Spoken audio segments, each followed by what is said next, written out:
Syederalun setiap hari kecuali hari Jumat atau ketika ada kemalangan di desa, para nelayan warga desa Pendelut Baruh, Simpang Mamplam Biren mencari ikan masih menggunakan alat tangkap pukat darat.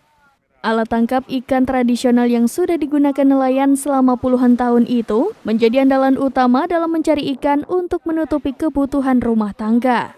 Pukat darat umumnya ditarik pada pagi hari dan bila memungkinkan sore hari juga dilakukan lagi. Seperti pada Minggu 1 Oktober 2023, belasan nelayan dengan peralatan tarik pukat memulai aktivitas sejak pukul 6 waktu Indonesia Barat atau pukul 7 waktu Indonesia Barat. Dalam sehari, rata-rata nelayan pukat darat di kawasan itu dapat melabuhkan pukat sebanyak 2 hingga 3 kali, itu pun jika cuaca mendukung.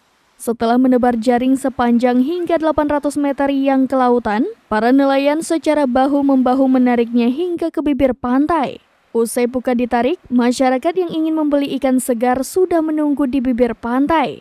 Beberapa nelayan mengaku hasil tangkapan kadang-kadang sangat minim sekali, bahkan di waktu tertentu, hasil tangkapan hanya cukup untuk kebutuhan dapur saja. Walaupun hasil tangkapan tidak menentu, pukat darat masih menjadi andalan utama bagi para nelayan setempat.